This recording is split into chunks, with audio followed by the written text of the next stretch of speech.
Ini Bung Rocky, PDIP nih sekarang nih kayaknya lagi diserang ini, dikeroyok nih ya.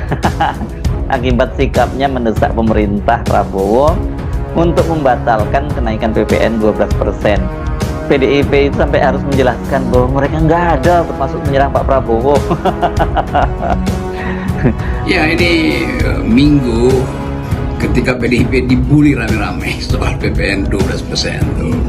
Dan kita mulai memahami bahwa pembulian itu terlihat satu operasi besar dari kekuasaan tuh. OKP dikerahkan, mahasiswa ekstra dikerahkan tuh, buzzer dikerahkan. Tetapi pertanyaannya adalah, apakah ada kaitan antara usulan PDIP yaitu di tahun yang lalu untuk menaikkan PPN 12% dengan kenyataan ekonomi hari ini? Kan itu masalah intinya tuh.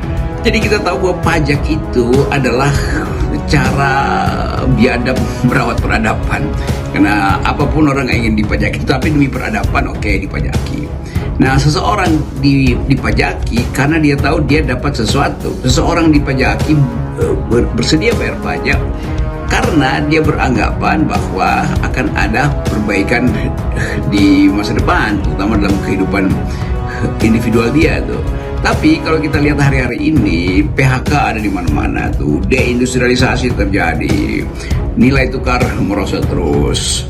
Itu artinya ada problem dengan daya beli itu. Karena itu, walaupun secara normatif undang-undang itu menyatakan naik ke 11 ke 12%, tetapi realitasnya tidak mendukung. Kan hukum pajak hukum yang paling fleksibel, yaitu mengikuti perkembangan ekonomi, dan bahkan ditetapkan di dalam ideal dari setiap hukum pajak itu bahwa presiden bahkan bisa menaik turunkan kapan saja tuh. Jadi tidak tergantung pada ketetapan yang sudah dibuat, karena ketetapan itu tidak memprediksi bahwa Jokowi gagal membuat ekonomi bertumbuh 8% tuh. Jadi apa yang dibuat oleh Jokowi, ya memang pada waktu itu semua fraksi itu kan bersepakat untuk menaikkan 12%, tapi ekonomi kemudian membatalkan, APBN kemudian terganggu tuh. Di era mana? Ya di era Jokowi sebetulnya kan. Jadi kalau PDIP dianggap sebagai bersalah, ya memang bersalah, tetapi apakah kesalahan itu bukannya kesalahan pemerintahan sebelumnya yang adalah inisiatif Pak Jokowi untuk menaikkan 12%, tetapi semua hal yang kita sebut salah itu hanya karena ada perintah untuk mengepung dan mendelegitimasi PDIP menjelang kongresnya. Kan kita bisa baca itu kan.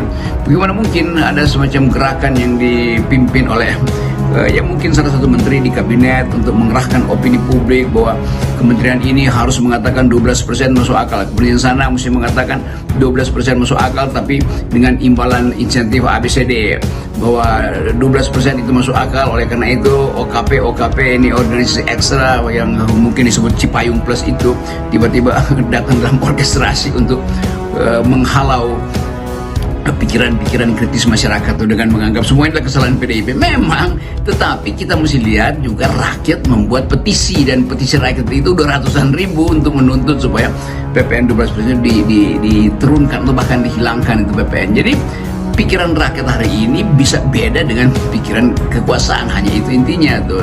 Nah, kalau rakyat menuntut itu nggak peduli mau itu usulan siapapun, tapi rakyat menganggap bahwa 12% itu irasional, kira-kira itu. Jadi sebaiknya menurut Anda ini apa yang harus dilakukan oleh pemerintahan Prabowo, Bung Rocky? Saya balik pada soal filosofi pajak itu. Pajak adalah hak rakyat untuk menolak pemerintah mengambil kekayaannya, tetapi rakyat juga bersedia kalau dimungkinkan ada harapan dengan pembayaran pajak itu. Yang kedua, rakyat ingin membayar, tapi kalau tidak bisa membayar jangan dipaksa.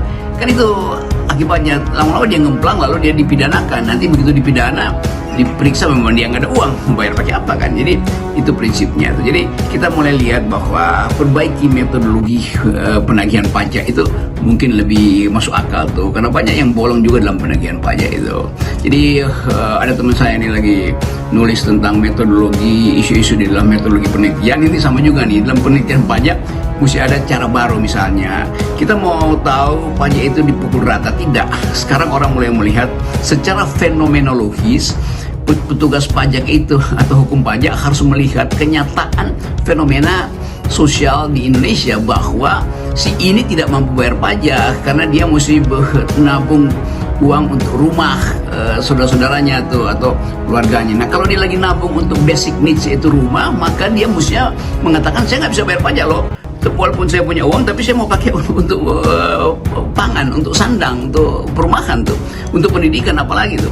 Itu yang kita sebut sebagai fenomenologi di dalam politik perpajakan kita tuh. Dan jangan hanya berbasis pada karena udah ditetapkan oleh undang-undang maka 12% itu harus naik, itu konyol namanya. Jadi perhatikan kondisi fenomenologis dari rakyat yang memang ada dalam keadaan kesulitan ekonomi, maka secara eksistensial dia pribadi yang menganggap kok saya diperas terus ya, sementara mak merasa ya kalau janji mau makan siang gratis, tetapi pendapatan saya justru dipajaki untuk membayar makan siang gratis itu. Kalau begitu gue aja yang kasih makan siang gratis pada anak gue, kan begitu yang disebut sebagai the phenomenology of politics of taxation.